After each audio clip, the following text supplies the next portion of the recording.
तो वेलकम बच्चों आपके अपने चैनल फन विद मैथ्स में। जो आज की क्लास होगी वो बहुत ही ज़्यादा मज़ेदार होने वाली है।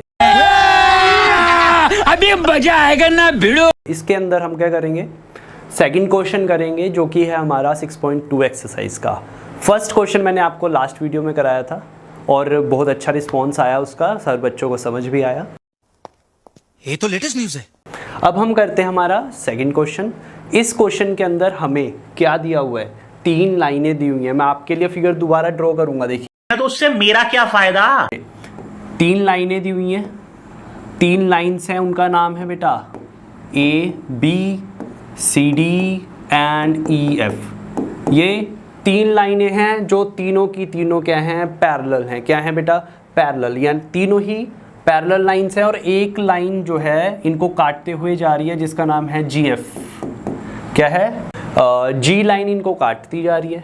अब हमें दिया क्या है, गिवन में लिखेंगे बेटा। हमें गिवन क्या है, हमें गिवन है कि Y और Z का रेशियो 3:7 है और निकालना क्या है, फाइंड हमारा चहीता X। ठीक है, हमें क्या निकालना है, X निकालना है। Y और Z जो हैं वो दिए हुए रेशियो के अंदर हैं। समझ रहे हो, समझ रहे हो, समझ रहे हो ना। अब हम इसको सोल्व कैसे करेंगे, बहुत ज़्यादा आसान होने वाला है। आप स्टेप बाय स्टेप समझते जाओ, आपको ये क्वेश्चन टिप्स पे याद हो जाएगा।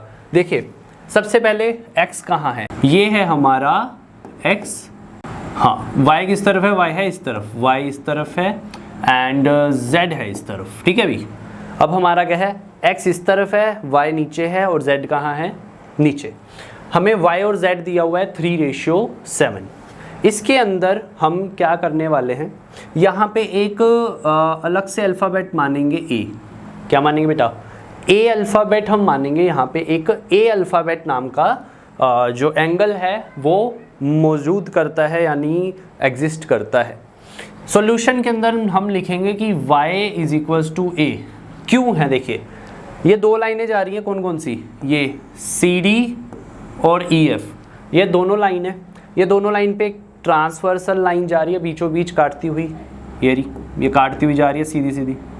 अब इसमें देखिए ये जो Y और A, ये दोनों लाइनें एक ही तरफ है। देखिए Y, ये दोनों एंगल जो हैं वो एक ही तरफ है, Y और A एक ही तरफ है और पोजीशन क्या इनकी, ये AB इस लाइन के ऊपर है, EF लाइन के A ऊपर है और CD लाइन के Y ऊपर है। तो इट मीन्स ये कौन से एंगल हुए, ये कौन से एंगल हुए, देखिए ये दोनों लाइन ये ऐसे काटते हुए जा रहा है, Y ऊपर A ऊपर, ये दोनों कौन से एंगल होते हैं, इनको क्या बोलते हैं, कोरेस्पॉन्डिंग एंगल। क्या बोलते हैं, कोरेस्पॉन्डिंग एंगल्स। ठीक है, अब ये हमारे कोरेस्पॉन्डिंग एंगल हुए। अब हमें ये पता है कि A और Z को अगर मैं प्लस करूं, देखिए ये एक ही लाइन है, EF एक लाइन है, इस पे A भी बन रहा है, Z भी बन रहा है। इन दोनों को अगर मैं प्लस करूं तो कितना डिग्री आएगा, 180 डिग्री। क्यों आएगा, लीनियर पेयर। ये 180 डिग्री आएगा बिकॉज ये है लीनियर पेयर। तो जब ये लीनियर पेयर है तो यहाँ पे क्या होगा, इनको प्लस करेंगे और 180 डिग्री आएगा। अब हमें दिया हुआ है Y और Z जो है वो 3:7 है, तो हम लिखेंगे लेट y y किसके इक्वल है, 3 के। बट हम यहाँ पे 3 नहीं लिखेंगे, ओनली 3 नहीं लिखेंगे, 3 लिखेंगे। अरे कहना क्या चाहते हो। पर इसके साथ एक और हमें अल्फ़ाबेट लिखना पड़ेगा। वो क्या लिखेंगे, हम B लिख देते हैं, क्योंकि A का हमने यूज़ कर लिया। X हमें निकालना है तो ना X मान सकते हैं ना A मान सकते हैं, हम क्या मान लेते हैं, एक अदर कांस्टेंट है B। तो हमने मान लिया कि y = 3B है और z = 7B। ठीक है, y 3B है और z 7B। इनका जो रेशियो दिया हुआ है ना, रेशियो से ही मैंने वैल्यूज़ निकाली है। देखिए y क्या है 3, z क्या है 7, उनके साथ बस b लगा दिया। आप इस बात को ध्यान रखें। अब हमें पता है a जो है वो y के बराबर है, हमने लिखा ना, a किसके बराबर है, a जो है वो y के बराबर है। तो क्या मैं इसमें a की जगह y नहीं लिख सकता, a की जगह y लिख सकता हूँ, नहीं लिख सकता हूँ। तो यहाँ पे मैं जो हमारी फर्स्ट इक्वेशन है इसमें मैं क्या लिख दूंगा, y + z = 180 डिग्री। और यहाँ पे रीज़न लिख दूंगा मैंने क्या किया, क्योंकि a हमारा y की इक्वल था, ठीक है। y की जगह a था तो a की जगह मैंने y दोबारा से पुट कर दिया। मजा आया, और मैं ये जो मजा है हिंदुस्तान के हर व्यक्ति को देना। अब देखिए y क्या है 3b और z क्या है 7b। वैल्यू पुट कर रहा हूँ, देखो y की जगह पे 3b लगा दिया, z की जगह पे 7b लगा दिया। हमें दिया हुआ है, हमने निकाला भी। ये क्यों निकाला है हमने, इसलिए तो निकाला है ताकि वैल्यू पुट कर पाएँ, और वैल्यू पुट करेंगे तो आएगा क्या, b की वैल्यू आएगी, ठीक है। अभी b की वैल्यू कैसे निकलेगी, देखिए 3 + 7 कितना होता है, 3 और 7 10b बराबर में 180। अब ये जो 10 और b है, इन दोनों में रिलेशन क्या है, मल्टीप्लाई का। 10 और b आपस में मल्टीप्लाई का रिलेशन रखते हैं, तो जब 10 b को छोड़कर दूसरी तरफ जाएगा, यानी राइट हैंड साइड जाएगा, तो ये क्या हो जाएगा, डिवाइड में। क्या हो जाएगा बेटा, डिवाइड में। इधर मल्टीप्लाई में था, नीचे गया डिवाइड में, 0 से 0 कटी, तो b की वैल्यू क्या आई 18। b कितना आ गया बेटा 18। अब y और z की वैल्यू हमें पता है, y की वैल्यू कितनी है 3b, तो 3 मल्टीप्लाई बाय b कितना है 18, 18 यहाँ पे पुट करेंगे।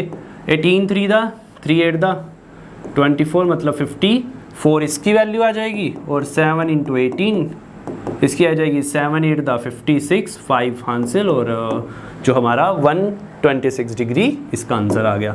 हमारे पास y भी आ गया, हमारे पास z भी आ गया। निकालना क्या है हमें, फाइंड x। अब देखते हैं x की कहानी क्या है।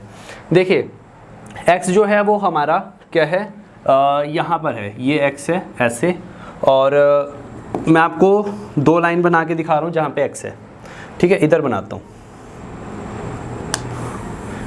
बहुत इजीली, ये बहुत सिंपल क्वेश्चन है। देखिए ये हमारा ए बी लाइन ऊपर है, सबसे ऊपर क्या है ए बी लाइन, और सबसे नीचे क्या है, सबसे नीचे क्या है ई एफ लाइन, ठीक है ना। ये जो डायग्राम है वही फिगर मैंने बनाई, बस बीच की लाइन नहीं बनाई, ठीक है। और बीच में ट्रांसवर्सल है, यहाँ पर है हमारा x और यहाँ पर है हमारा z। अब मुझे बताओ कि ये दोनों एंगल इंटीरियर हैं। मैंने लास्ट वीडियो में बताया था, ये दोनों एंगल क्या हैं, इंटीरियर। ये दोनों लाइनों के अंदर है ना, एक ये लाइन और एक ये लाइन, इन दोनों के क्या हैं, ये अंदर हैं, अंदर को बोलते हैं इंटीरियर। और x और y ये दोनों क्या हैं, उल्टी तरफ हैं, x इस तरफ है y और z उस तरफ है। x और z दोनों क्या हैं, ऑल्टरनेट, क्या है ये, ऑल्टरनेट। तो ये कौन से एंगल हुए, इंटीरियर, ऑल्टरनेट इंटीरियर एंगल। तो यहाँ पे लिख देंगे एज वी नो, जैसा कि हम जानते हैं कि ये दोनों लाइनों के नाम लिख देंगे, ए बी और ई एफ दोनों पैरेलल हैं, ए बी पैरेलल है ई एफ के, इसीलिए x बराबर होगा z, बिकॉज ये हैं इंटीरियर ऑल्टरनेट एंगल, ठीक है भी। ये दोनों क्या हैं, बराबर हैं, x z के बराबर है, क्योंकि ये है interior alternate angle. Alternate interior angle लिखना था, गलती से इंटीरियर पहले हो गया, आप सही कर लेना। z तो हमारा पहले ही आ चुका है 126, और x भी हम अभी निकाल लेते हैं, कितना आएगा वो भी, x बराबर 126 डिग्री, ठीक है। x भी हमारा आ गया, ये हमारा फाइनल आंसर होगा, और हमारी ये क्वेश्चन 2 जो है वो ख़त्म हुआ। तो मिलते हैं बाकी नेक्स्ट वीडियो में, और अगर आपको इसमें कहीं पे भी कुछ डाउट होगा आप मुझे नीचे कमेंट में ज़रूर बताएं, मैं नेक्स्ट वीडियो में आपका जो है डाउट क्लियर ज़रूर करूँगा। धन्यवाद।